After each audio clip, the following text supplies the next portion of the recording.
Good morning, traders. This is Joanne with Succeed in Forex. Welcome to our Forex news broadcast for Thursday, April the 10th, 2008. Headlines this morning out of Switzerland read, equity markets tumble around the globe on concerns over U.S. economy. The dollar slipped against the euro and the British pound.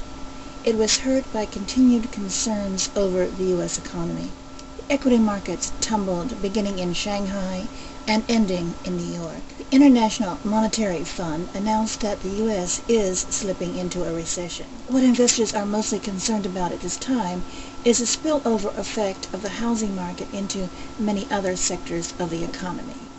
Even though President George Bush unveiled a proposal to stabilize the housing market, the economy will not feel the effects until months and years to come. The European Central Bank is expected to remain hawkish in its views on the Eurozone economy. Traders, however, will be particularly cautious as the European economic data begins to soften, triggering questions on how long the ECB can go on without cutting rates. The Bank of England cut its rates this morning to 5% as the UK economy absorbs the effects of the credit and housing crisis.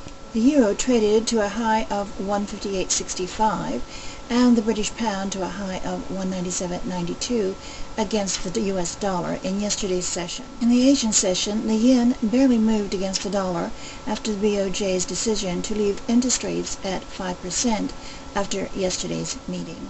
It rose only to 102.25. Over the last few months, the yen came under pressure as the markets were getting a slight bit of stability following the capital injection by central banks, especially following the Bear Stearns debacle. Analysts initially thought that the support given by the macro financial institutions around the world would increase the appetite again for riskier investments. However, this feeling seems to be subdued, with a report published yesterday by the IFM suggesting that the credit crisis might be costing around $145 billion. This is cutting short the risk appetite throttle. The easing will therefore continue and put the dollar under pressure. Yesterday, the minutes from the Federal Reserve's March meeting revealed that there was still a dominant dovish sentiment among the governors. The U.S. economy is certainly slowing at a faster rate than the Fed had expected, along with less than expected inflationary pressure. As a result, the financial watchdog institution will in all probability continue along the lines of more cuts. The weaker dollar that will inevitably result will not affect this line of conduct. Around the globe, the dollar came under pressure, falling against the Swiss franc to 1,006, against the euro dropping to 157.75, and against the pound at 197.50.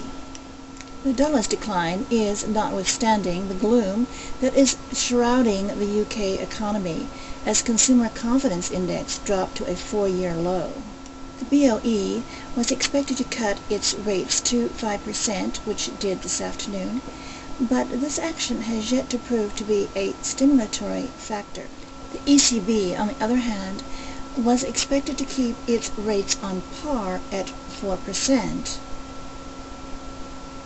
Which it did. President Trichet is still concerned over inflationary pressures that he feels will grip the Eurozone economy.